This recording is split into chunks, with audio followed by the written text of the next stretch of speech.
When the teacher recognizes their role properly, we shall have a different kind of school. Let us put grades as number 2, not as number 1. Let us remember, even in a good school, your child can be unhappy. I know I can punish that teacher. So I began to punish her by not doing the right thing. Teachers seem to have been very excited when they had the privilege to cane kids. It's like their motivation, their excitement was in beating kids. Yeah.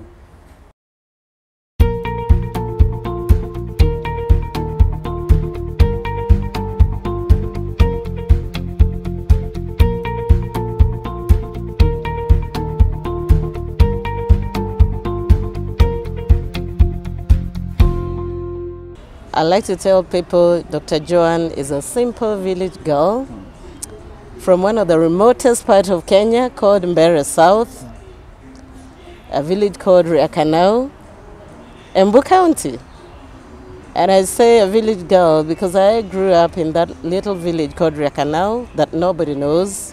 It's not in any international magazine. I think even on Google Maps you might not find it. But that's where I grew up, walking barefoot like other children and suffering all the kills that was in school those days. Yeah. I went to a rural primary school called Riakanau Primary, where the difference between the window and the door was the same, and where we got thorough beatings from our teachers. And, you know, right from the early childhood education class, I had such bad times. I look back and I say, maybe if life had been better, I would have been better. But you're better already. I should have been very far if life had been better, most likely. I say that because I remember in my early childhood class, that's the age of about 4 and a half. And I ended up as a school dropout from my early childhood class. Wow. And looking back, that's part of what built my software, built me to be a child protection expert. Wow.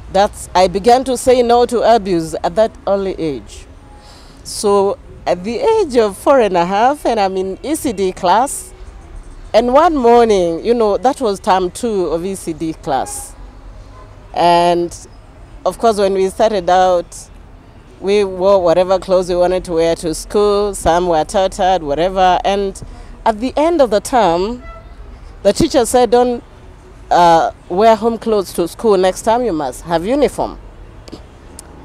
So I'll cut the long story short. So I show up on day 1 of term 2, and I don't have uniform because my mother was late to collect the uniform from the tailor. And the teacher picks me, places me on her desk, and tells the other children to look at me. And she says, you're wearing these clothes so you can show off to the rest of the children. You know, you and your mother, I know you. You're proud. So your mother dressed you in those clothes so you can come and show off to the rest of the children. So she asked the children to estimate the cost of the dress I was wearing. By the way, I didn't come from a very good background in terms of the economic. Yeah. But once in a while, we were lucky to get nice dresses. Yeah. Because my father was a truck driver. So he was in and out. And once in a while, when we landed there on a good day, we got nice clothes. Other times, we walked barefoot. Yep. So on this particular one, Yes. I had been bought a nice dress. It stuck out. Okay. And I had been bought a pair of nice shoes, which I think the value was higher than that of the teacher. For some reason, my father loved me a lot, so he bought me nice things. So when the teacher placed me on her table, she said to the other children, estimate the cost, the value of this dress.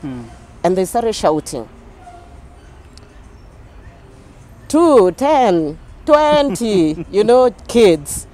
And I felt really humiliated. Then she went to my shoes and she said, can you estimate the value of how many clothes can you buy with these shoes? the value of these shoes. And they did the same. You know, I felt something welling inside, so much anger. And right there, I decided I had nothing to do with this school. I had nothing to do with that class.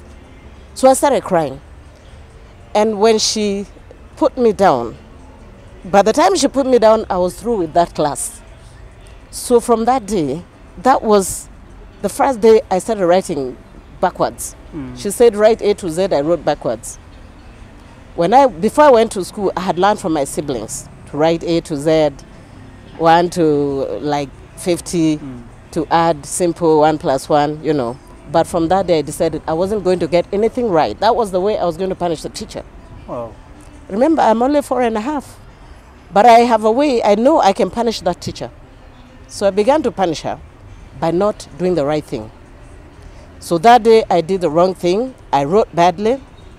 I gave her wrong answers for anything she asked. At some point, I decided to just not answer any question. She didn't get it. The next day, the same thing happened. The third day, I decided not to be coming to school in time. So I went to school late for a couple of days. I saw like she wasn't getting the message. So I decided I would be getting to school when they are leaving. So I started to get late. So you decided to rebel. I decided to rebel right there. Now, Daktari, before we continue with that story, Yes. I was giving you to introduce yourself. Yes. But the story has just come. Yes. I want to know, what do you do? Leave alone the whole story. Yes. You've told us about the primary school. Yes. I want to hear the high school, Okay. maybe university, and what you do Okay. professionally. That is. Currently, I'm the County Minister for Trade, Tourism, Investment and Industrialization in my county, Embu County. Wow. And before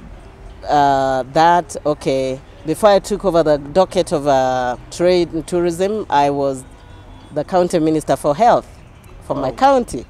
I've also run the dockets of Education, and my first assignment was as the County Minister for Gender, Children, Culture and Social Services.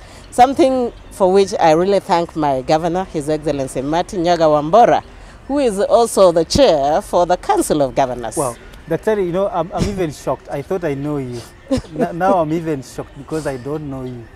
I didn't know you. I thought something else, totally different. But I was also a high school teacher for many years, for 10 years. Let me take you back. After my ECD, I went to primary in the same school, primary school, Rekanao. And then I went to Machakos Girls High School, where I did 6 straight years, Form 1 to Form 6. Wow. And while I was there, I also rose to the level of deputy school captain. I was the person in charge of the food. Wow. Unfortunately, I didn't grow very big. I don't know what happened, but I was in charge of food. And I'm told my teacher said, you know, for the food docket, you need a solid person. But now you are a food person, and now you are in the food department in the county. The county. So anyway, after high school, after Machakos Girls, I went to Moi University, where I was also a student leader. From Moi University, I graduated with a bachelor's degree in education, English and literature. From Moi University, I went to teach. I was in the field for 10 years before joining Teacher Service Commission, head office. So I taught in a couple of schools. I taught in a school called Ikuda Boys, which is down in Kitui South. Wow. I taught in a school called Misiani Girls, which is in Kangundo, Machakos. And I taught in Moi Nairobi Girls. My last station was Moi Nairobi Girls before I joined the Secretariat, TSA head office. I rose through the ranks from junior administrator to deputy director. And I left the commission in 2015 to join Equity Bank, where I was the general manager for education there, running the Wings to Fly program and the Equity Leadership program. Then 2017, I got this new motivation to check out county government. Wow. So I joined Embu County government. because I know like someone else must be confused like me, because Yes. you know, the connection from though I think your journey has been very, very fast. Yeah? Swiftly but very fast. By You know, God's grace. the first time I met you, Dr. This is what you gave me. You gave me this. Oh, And I still have it. okay. Yes. All right. This is what Dr. gave me the first time I met her. We had a meeting at KICD and she gave me this. And I want to know, why do you fight for the rights of children, or especially child abuse, and try to protect children? Thank you. Thank you, Collins. Now, I will tell you my journey with child protection has been a long one. I started protecting fellow children as a child. I didn't have the semantics of child protection, but I felt somebody needed to do something about any suffering child. Any child that is suffering need not suffer. So I've told you about my ECD and how I got back at the teacher. By the way, part of that story is that eventually I left ECD. I never benefited from ECD after that incident. And so when I went to primary school, I remember one day the teacher was beating the kids so hard. I was crying from where I was standing, but he was beating them. You know, we were all being beaten. So he was following the line, beating, and I realized, I told myself, I'm not going to wait for this guy to beat me like this. No, I better go. I jumped through the window and left. I was in class 3 at the age of 8. I said, I can't wait to be molested in that manner. Yeah. So I jumped through the window and disappeared. I actually ran home. It was a Friday. And what I told myself is, I don't have to be beaten in this manner. This teacher has too much steam. Maybe by Monday, the steam will have reduced. I might get less, because it looks like with every beating, he's gaining momentum. So I left. Okay, it's another story, that one. But when I came back to school on Monday, I got 2 canes. On the Friday, he was caning people. He was beating them so hard I could see them wail. They were wailing like wild animals. When I jumped through the window, I think the teacher was embarrassed. So on Monday, he called me out at the parade ground, and I was given 2 canes. Of course, he made an announcement that I jumped through the window. He thought he was embarrassing me, but well, later on, I said it was as well. But something else also happened because of the manner in which they were beating kids. And I've never said this to anybody. I did not make this disclosure. But I say this so that teachers can also understand the children, they have brains. The rate at which teachers were molesting kids in my school, as a little girl, it got me thinking, how do I deal with these teachers? So I devised my own ways of surviving. So anytime I went to school late and I saw the teacher from a distance, as the other kids were running, I stayed put. I walked slowly. And when I got there, I told the teacher I wasn't exactly feeling well. It worked for me. Wow. So these are some of the things that happen when we assume the kids don't have brain. The kids don't have creativity. I created that, and let me tell you, it was my survival mechanism. Anytime I was late and I saw the teacher was beating, I walked so slowly that the teacher, you know, it was like contra psychology. Reverse psychology. Yes. And it worked for me. So I would go slowly and say, I'm not exactly feeling well. In fact, I wasn't supposed to come to school. My mother said I shouldn't come to school, but I have just come to school against her will. I'm not feeling well. You see, they don't have thermometer to check my temperature. They don't have, the teacher is too busy on other things, so I'll just be let to go. So that one served me well. But then there was another problem. The toilets were so bad. Our toilets were made, you know, the walls were iron sheets, and the boys came and cut holes on those. So anytime you got into the toilet as a girl, the boys came peeping. So how was I going to survive? I devised my own. Never to go to the toilet during break time. And those days you did not try to tell a teacher you want to go to the toilet before break time. So how was I going to survive? I devised my own. I just decided I have a vomiting problem. So if I go, oh, you think the teacher is going to win? She'll go. So I survived that. I didn't have to go to the toilets at break time. I created my own ways of surviving. And looking back, the teachers were not keen. They were not paying attention because I'm sure somewhere in the staff room they must have been telling one another, and this girl, she has this vomiting problem. Does it happen in? Yes. That one is sick. Why isn't her parent bothering? Nobody consulted my parents to say, why is your child always vomiting?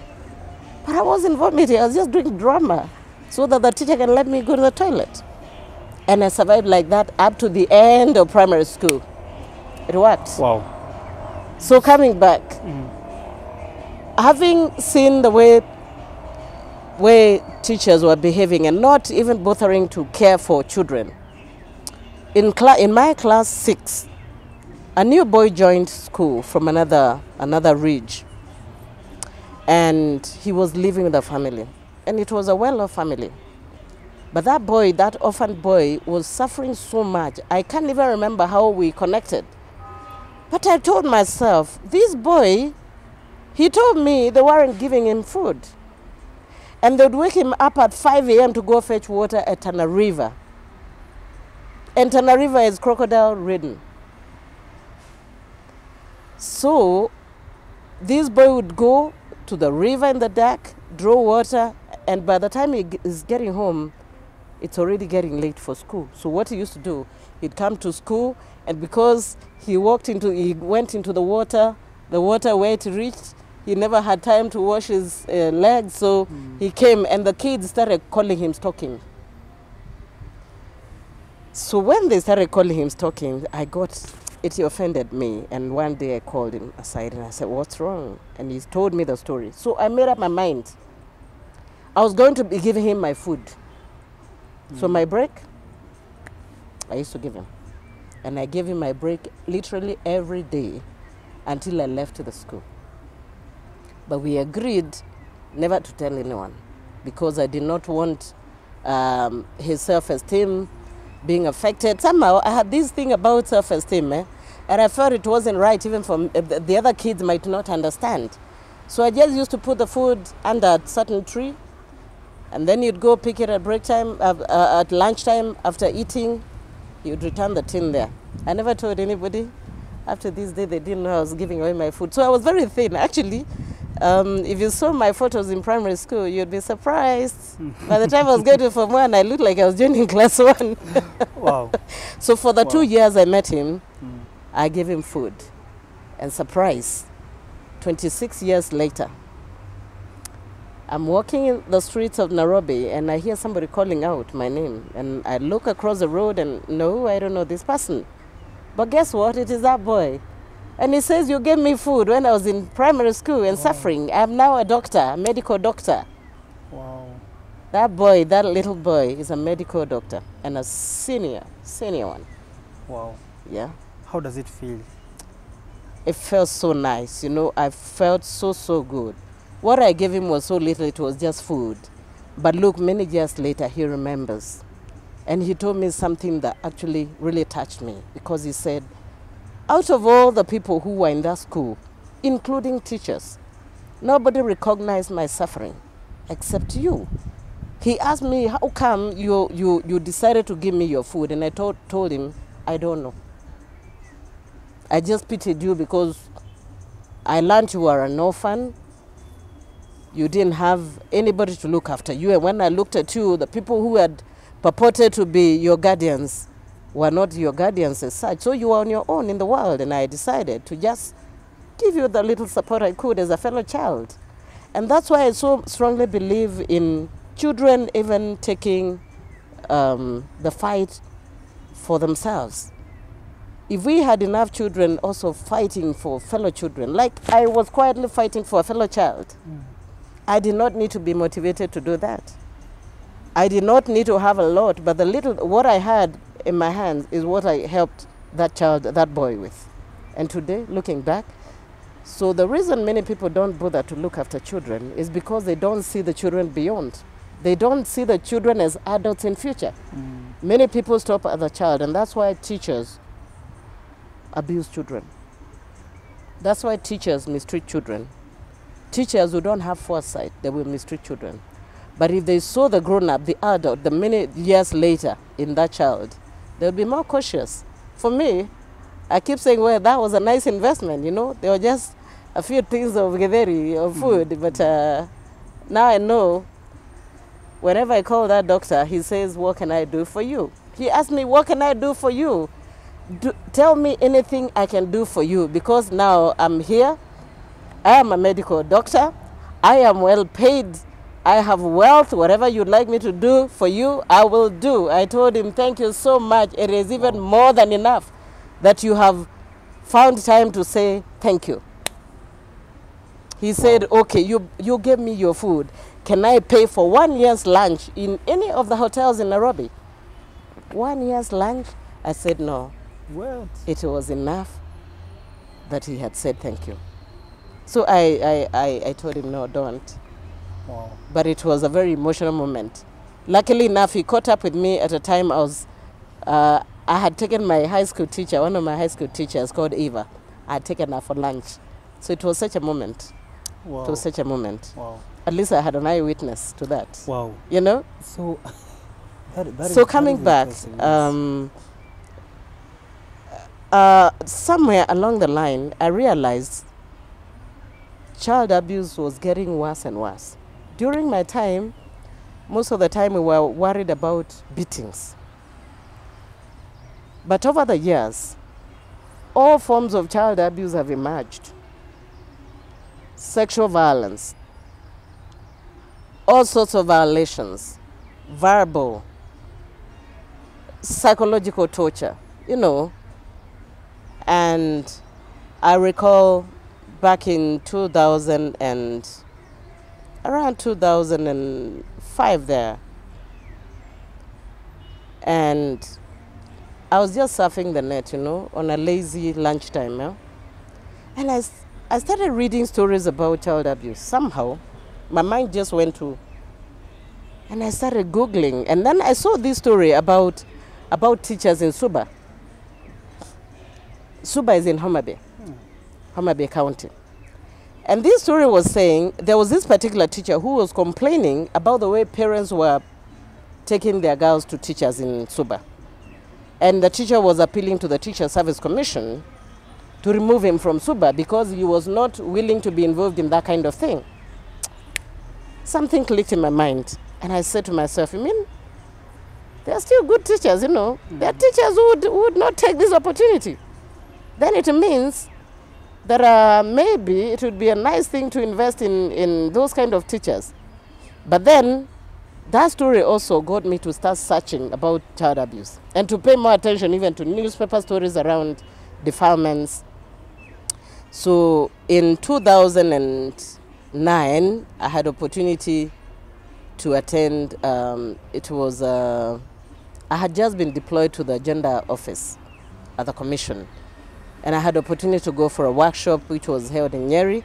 And I met some good officers from an organization called Center for Rights, Education and Awareness, CRU. A lady called Wangeshi, who is now the CEO, and a gentleman called Mike Washira.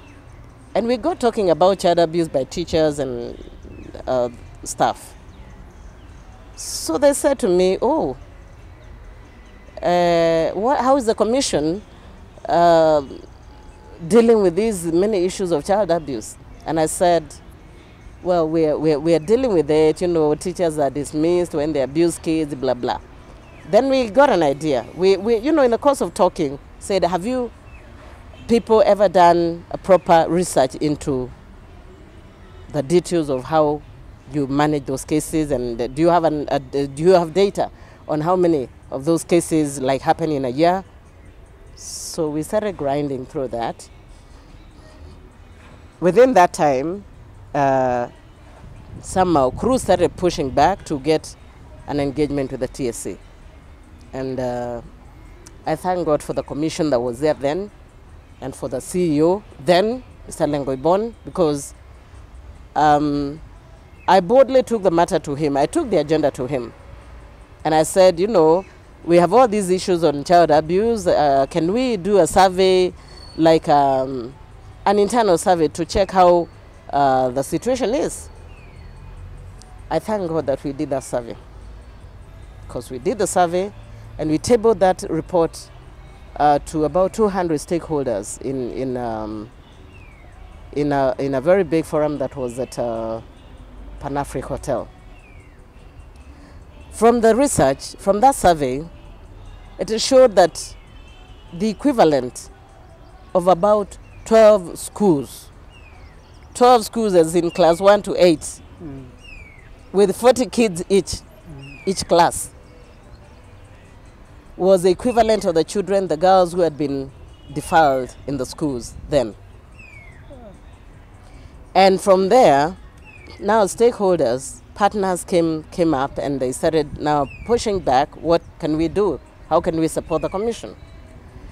And so I thank God that he put me in that space at that time, because from that report, I remember the late Justice Kivuitu and a couple of other organizations, Plan International, Childline Kenya, I remember NGEC, National Gender and Equality Commission, Gender Violence Recovery Center. You know, quite a number of organizations came together, of course with CRU there. And we decided we needed to do something different. One, to create a database on teacher sexual offenders, because part of the report said many of those cases were either lost, you know, they just fell through the cracks. Maybe there was a pending investigation that was not done, and so the case was still pending. Some of them were pending for some years. Others, you know, teachers would somehow slither through and get away with it. And then the other bit was that many of the teachers who were abusing children were actually more than 50 years. 50 years and above were the ones who are commonly caught with that kind of abuse. TSC at that time, we agreed with those stakeholders to do a circular called TSC Circular 3 of 2010, which we distributed to all the schools in this country. And I thank God for the commission then, because the commissioners were very, you know, they came out very strongly that we must end defilement by teachers. Let other things happen, but not defilement. So we focus on defilement. TSC Circular 3 of 2010 told the teachers that each teacher was obligated to protect the child from sexual abuse.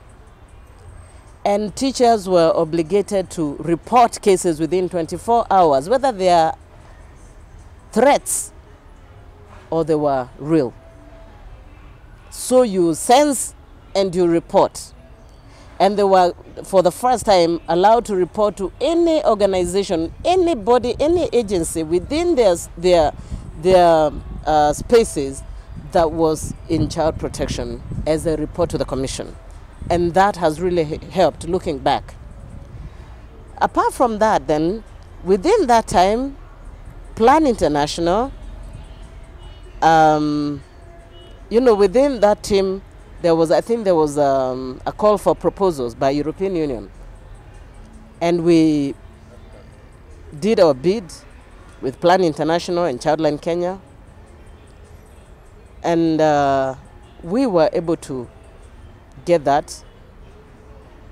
We started a project called End Violence Against Children.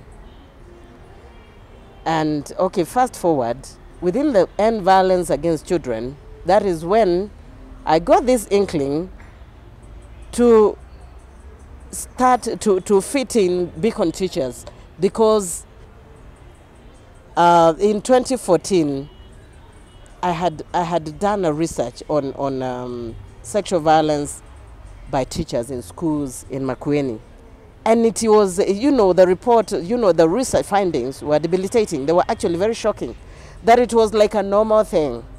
in the schools, that there was so much violence that I remember one education official said, we can't work the way you want us to work.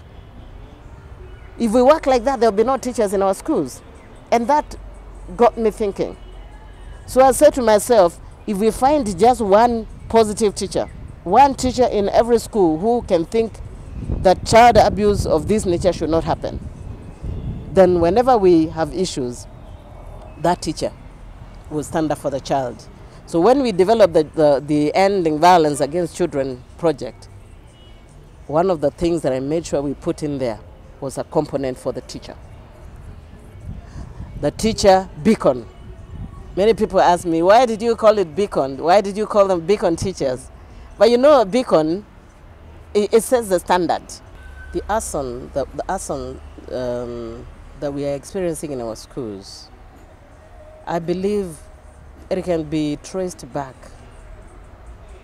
to the lack of connectedness between teachers and their students. I feel like there's a gap, there's some discordance between, it's like we have teachers on one end and students on the other end. A lot of times, you know, I said earlier that children and human beings generally, there's a principle of reciprocation. The principle of reciprocation is about you giving me what I give you. If I smile, you smile back. Yes. What about if I frown? I get a frown. Yes. So the way the teachers have been treating children generally, ever since the cane was removed, teachers have treated children with a lot of apprehension. Like they leave them, there's some sense of revenge, some sense of unhappiness that has existed over the years. Teachers seem to have been very excited when they had the privilege to cane kids. Yeah. It's like their motivation, their excitement was in beating kids. Yeah.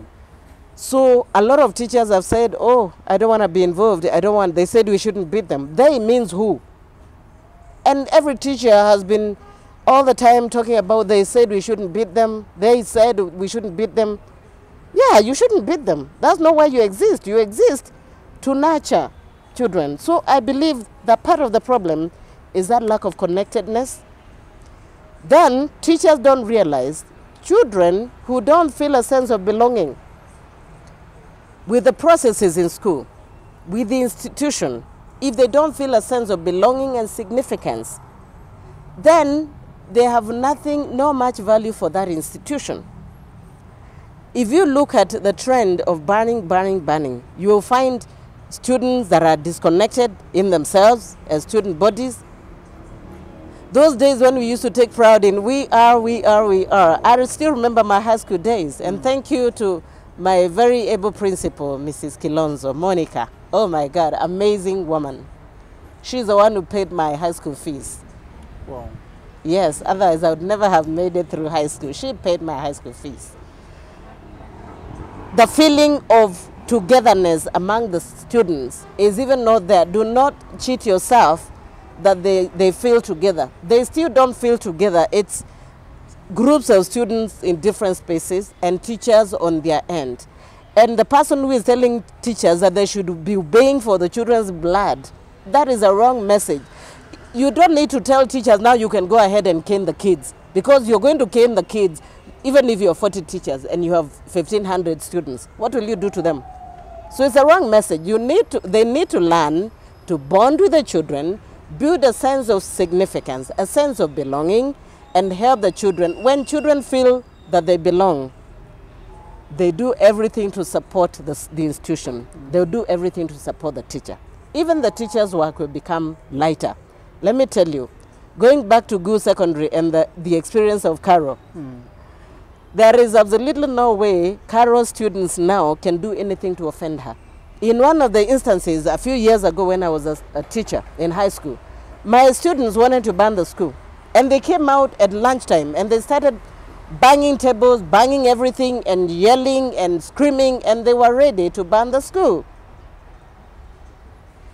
The teachers, I'll cut the long story short, but the teachers did everything by threats, by whatever, and the students were adamant. But it took just me going to tell the student, one, the ringleader, I said, I've always valued you and looked at you as a very good student. In fact, I'm so proud of you. What has become of you today? Those words, they caused that girl to cancel the strike. They caused that girl to start weeping. And it, you know, looking back, she felt like, you mean there's somebody who values me? And because of those words, she told her schoolmates, the strike is over. Now the rest was left to me to prove to the administration that I was not the one who was igniting the strike. Yes. So that sense of belonging is very important. And it is a very simple trick. Good morning, Collins. How is home? That gives you a sense of self-esteem, that you care, that I care about you. How is your mother? You said the other day she wasn't feeling well. But teachers don't want to connect.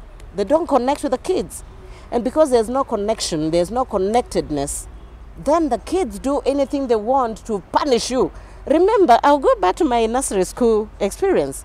I was doing everything I could to punish the teacher. So this is a way of the students punishing the teacher and punishing a society that is heartless. A society that has failed to recognize that they have deeper needs that need to be addressed. Many of the students are hollow inside. They are bleeding inside. Look at the cases of sodomy. Look at the cases of defilement. Look at the cases of all sorts of molestations against our children. Some of them were probably abused as children, and we have many homes now where children are being abused by relatives, by community members, by neighbors. Where do you think all that pain is going? One of my experiences with a high school kid, actually 3 cases. One told me she was defiled by her uncle and her cousin in their home. And these people had been hosted by the family. But she never spoke about it until the day I got in touch with her. Until the day we were talking, and she asked me one question: how will I recover my innocence? Are you able to answer that? Are institutions paying attention? Are institutions listening to the inner child? Would you rather not miss that biology class, at least have an engagement with the kids and get to know what they're going through? So I think there hasn't been much attention to the needs, the well-being of the children. We are busy pumping grades. We are teaching them over time so that we get grades. But let me tell you, those grades, they will amount to very little, if they ever amount to anything, if we don't nurture the person. That is all I would say. And maybe I think there is much blame to maybe parents. Yes. Are parents losing it, the control over their children, especially during COVID time when children were spending like most of the time at home, and you hear these claims that because children were spending more time at home, and because of the lawlessness that